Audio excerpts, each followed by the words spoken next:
Hello everyone, welcome back to my YouTube channel. नोंथांमोनखौ आंनि YouTube channel बयखौबो खनसे बरायग्रोनाय थाबाय। नोंथांमोन दिनैनि भिडिअआ जाहैबाय क्वेश्चन एन्सारनि सायाव। नोंथांमोन गोबाङानो कमेन्ट सेक्सनाव कमेन्ट खालामनानै क्वेश्चन खालामो। दिनै बे भिडिअनि गेजेरजों नोंथांमोना क्वेश्चनखौ सोंनो हागोन। नोंथांमोन गोबाङानो कमेन्ट सेक्सनाव कमेन्ट खालामनानै माने क्वेश्चन सोंहरो किसुमाना आदा नोङो मा एप्सआव भिडिअखौ एडिट खालामो मायो गोबां क्वेश्चन सोंहरो। नोंथांमोना दिनै बे भिडिअनि गेजेरजों क्वेश्चनखौ सोंहरनो हागोन। नोंथांमोना गोबाङानो किसुमाना माने गावनि लिंकखौ डिसक्रिप्शनाव होजानो लुगैयो। नोंथांमोना हरनो हागोन आंनियाव जायफोर माने सापर्ट लुगैयो। जोंबो माने नोंसिनि सापर्टजोंसो आंबो बेसेबां लेभेलाव मोनफैदों। नोंथांमोनखौ आंनि गोसो गोरबोनिफ्राय आंनि अननायखौ जासिहरबाय। नोंथांमोना सोरनियावबा गिदिर इउटुबारफोरनियाव जुदि नोङो सापर्ट बिबा बिसोरो मा आसि बिमा देखायो मिथिबायना। जायफोर माने इउटुबखौ बिसोरो साननानै लायो जे इउटुबा माने गावनि थाखाय पार्मानेन्ट जब साननानै लायो। किसुमाना किसुमाना नङा, किसुमाना साननानै लायो।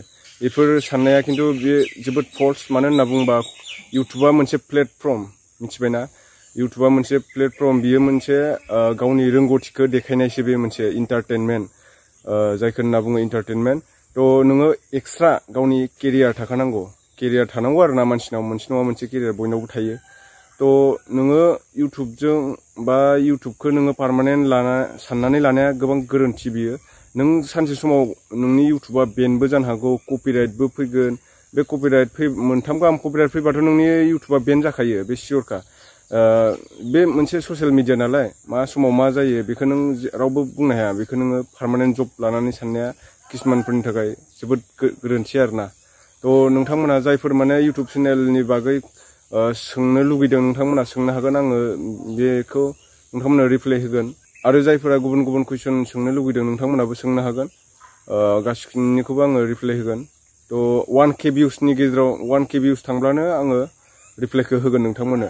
सानसेयानो ला, साननैयानो ला, सानथामानो ला, जिखुनु 1Kल' भिउस थांनांगौ। नोंथांमोना सापर्ट खालामबानो जाबाय आंखौ। जेसेबां हायो जेसेबांनो नोंथांमोनखौबो आं सापर्ट खालामफिननो हानाय बायदि।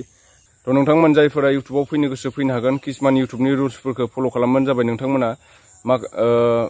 इउटुबाव मोननै मोनथामसो कपिराइट फैयो, माने कपिराइट क्लेम होनना बुङो, कपिराइट लाइसेन्स, ओमफ्राय कपिराइट स्ट्राइक। बै स्ट्राइकआनो बिराद गाज्रि आरोना। कपिराइट स्ट्राइक फैयोबा नोंनि चेनेला टार्मिनेट जायो। माने बे कपिराइट स्ट्राइकआ जाहैबाय नोङो किसुमाननि नोङो कन्टेन्टखौ इउज खालामबाय, माने बेलेगनि भिडिअखौ डाउनलड खालामनानै नोंनियाव हगारब्लानो बै अनारा नोंखौ कपिराइट स्ट्राइक हरो आरोना।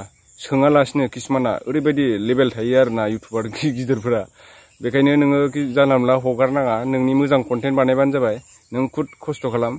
ओमफ्राय बेखौनो बुंनो सानो आरो आङो। ओमफ्राय किसुमाना माने जानला मोनला भिडिअफोरखौ जानला मोनला थामनेल होनानै हगारनो सानो। खिन्थु थामनेल जानला मोनला होब्लाबो माने येल्ल' डलार फैयो आरोना। माने बियो जायफोरना मनिटाइज जाखानाय बेफोरसो। मनिटाइज जायफोराथ' नोंसोर दायो गोदानाथ' मिथिनाय नङा। किसुमाना सोलोंलांबाय थागोन, आपडेट मोनलांबाय थागोन आरोना। इउटुबाव जुदि खनसे फैयोब्ला येल्ल' डलार फैयो, ग्रिन डलार फैयो। ग्रिन डलारा माने ग्रिन माने मोजां आरो गासिबो। ओमफ्राय ब्लेक डलारा जाहैबाय माने बियो नोङो मनिटाइज जायो, बेयाव नोङो आर्निं खालामनो हाया आरोना। ओमफ्राय बेनो नोंथांमोन, जिखुनु गावनि चेनेलखौ साबस्क्राइब माबानो थाखाय मनिटाइज खालामनोबा 1K साबस्क्राइबार नांगौ।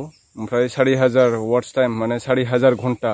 बे 4000 घन्टाया नोंनि YT स्टुडिअ होननाय मोनसे थायो, इउटुबनि स्टुडिअ आरोना। बेयाव नोङो 240,000 माने नों बे भिउसखौ बुथुमनांगोन, वाट्स टाइमखौ। बिनि उनावसो नोङो 60 जों डिभाइड खालामोबा बेखौ 4000 घन्टा जाहैयो आरोना। साबस्क्राइबारा 1K जाबानो जायो, नोङो टेनसन गैया। ओमफ्राय नोङो बे माने वाट्स टाइमखौ 4000 नांथारगोन आरोना। ओमफ्राय बेखौ खालामबासो नोङो मनिटाइज जागोन आरो। ओमफ्राय कपिराइट थानाङा नोंनि चेनेला, माने रिइउस कन्टेन्टफोर थानाङा जुदि नोङो मनिटाइजनि थाखाय एप्लाइ खालामनो सानोब्ला। नोंथांमोन, आं दिनै बेखौनो बुंबाय। नोंथांमोना कुइसननि गेजेरजों जा सोंनो गोसो सोंनो हागोन। आं नोंथांमोननो फुरा माने कुइसननि एन्सार होजोबनो नाजागोन। आरो नोंथांमोन, आंनि चेनेला 10K साबस्क्राइबार जानो थांगासिनो दङ। नोंथांमोना जेसेबां हायो सापर्ट खालामबानो जाबाय, शेयार खालामनानै होबानो जाबाय आंनि भिडिअनि लिंकफोरखौ। जेन आङो थाबैनो 10,000 साबस्क्राइब खालामनो हायो नोंथांमोननि अननायजों। बिदिब्ला नोंथांमोनखौ जेसेबां हायो आं सापर्ट खालामगोन। नोंथांमोना कुइसनखौ सोंब्लानो जाबाय, आङो रिप्लाय होजोबगोन बयनिखौबो। रिप्लाय होआलासिनो थाया। थ' नोंथांमोन दिनैनि भिडिअ'आ एसेनोसै। बिदिब्ला नेक्स्ट भिडिअ'आव लोगो मोनफिनसिगोन।